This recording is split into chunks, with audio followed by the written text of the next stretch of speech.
Hey folks, I have a little unboxing video here.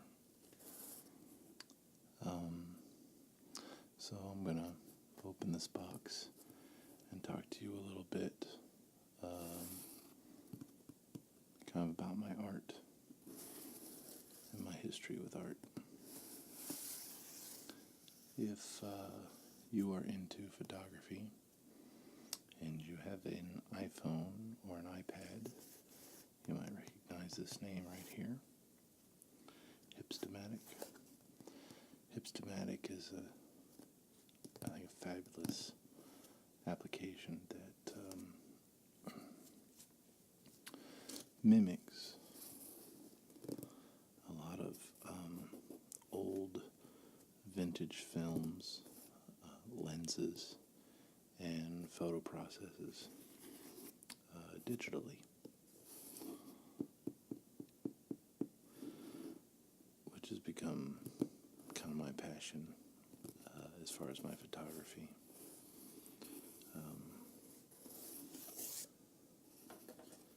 I started out in college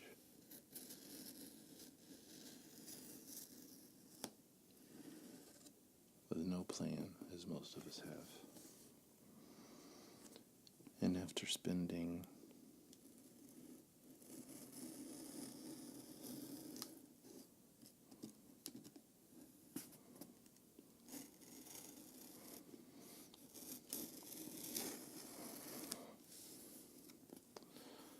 two or 3 years not knowing what I wanted to do, I finally just threw caution to the wind and decided to major in my hobby and majored in photography. Graduated from University of North Texas with a Bachelor of Fine Arts degree in photography. When I was in college, of course I had to take all the classic art classes, drawing and design, painting.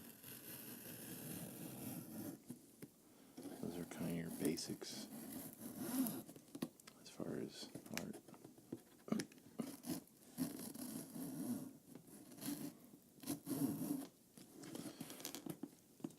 Then when I started taking my photography classes, of course I did black and white and color.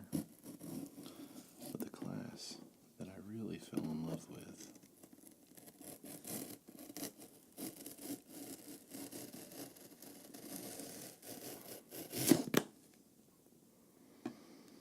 was alternative processes.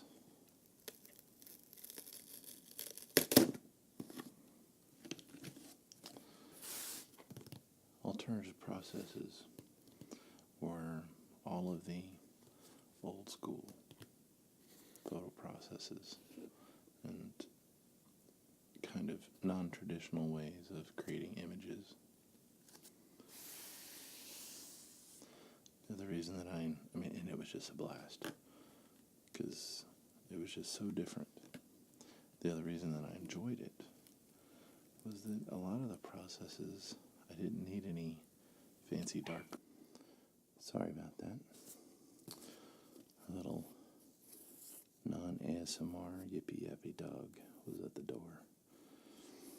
So where was I? Oh, alternative processes. I didn't need any fancy darkroom equipment. The most I really needed was a red light bulb in the bathroom. And as I was a college student, did not have a darkroom at home, did not always, I didn't have 24/7 access to the photo lab at school. I really enjoyed the alternative processes. Eventually, I started to add digital. Found that digital actually lends itself very well to alternative processes.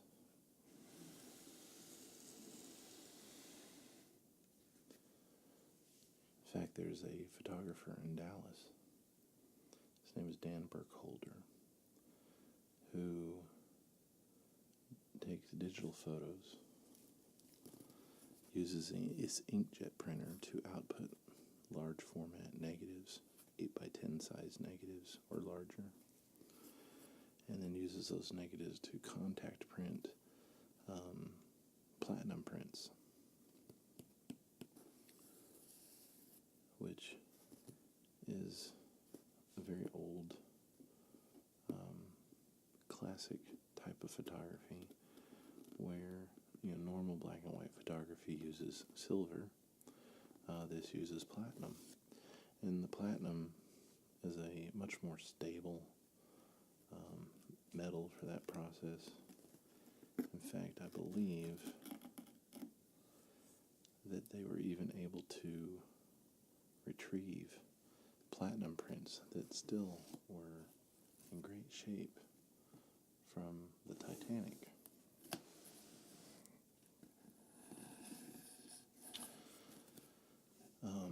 So this inspired me to start including digital in my alternative processes.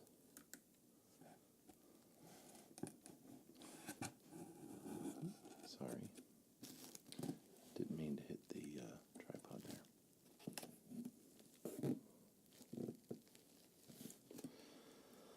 Now, with the advent of my iPhone and applications like Hipstamatic, I'm now totally digital, because Hipstamatic is replicates a lot of these processes that I used to do by hand.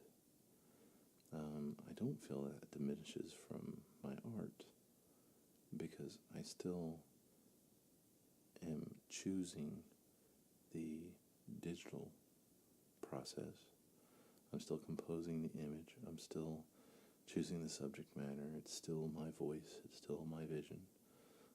I'm just not going through the hands-on process, but achieving similar results. Now, this image, this is a new product that Hipstamatic has. And I do not know what the final one's going to look like. The digital proof looked great. So we're seeing this firsthand. I've never ordered this product before. The idea behind this image, as far as the process, is to mimic an old daguerreotype, which is an old process where the image was exposed onto a polished metal surface. It was actually developed with mercury vapors.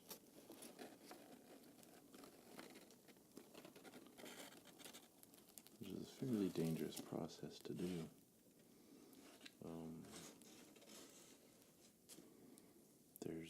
I do a few people that do it today, but it's not something I would want to do.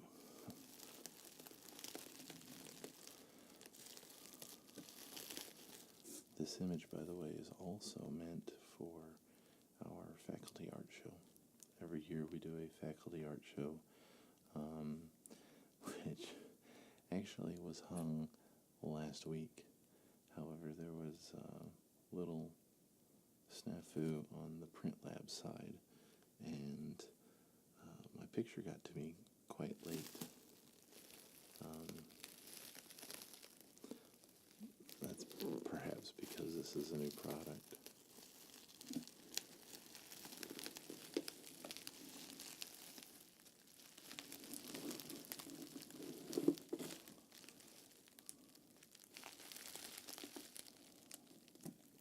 Move this box out of here.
save all that bubble wrap for another time.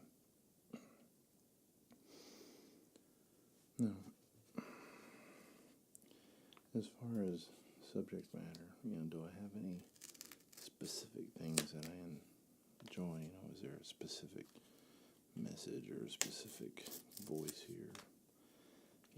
I just photograph what catches my eye.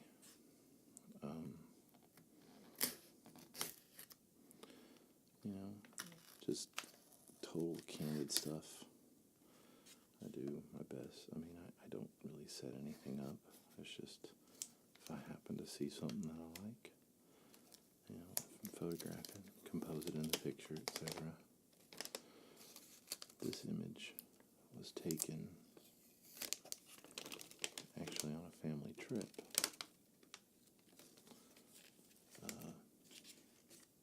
I think last summer it was. I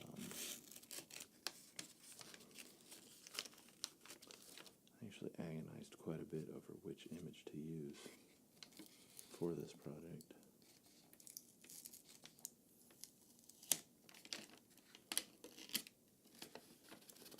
That's cool. Like I said, I've never ordered one of these before. They're fairly new product, I believe.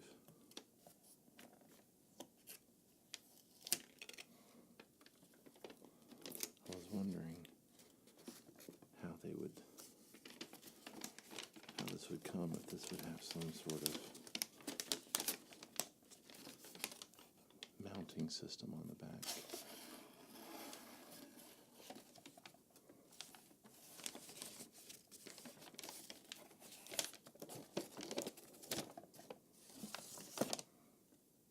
Okay, so here's the moment of truth. So this image is printed on a metal sheet. It's on the other side.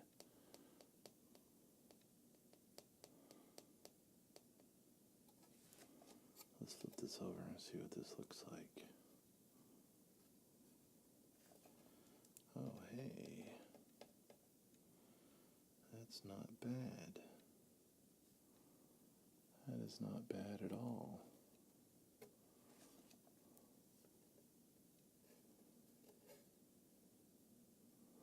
That's actually pretty darn cool. I believe I will be making use of this product again. So,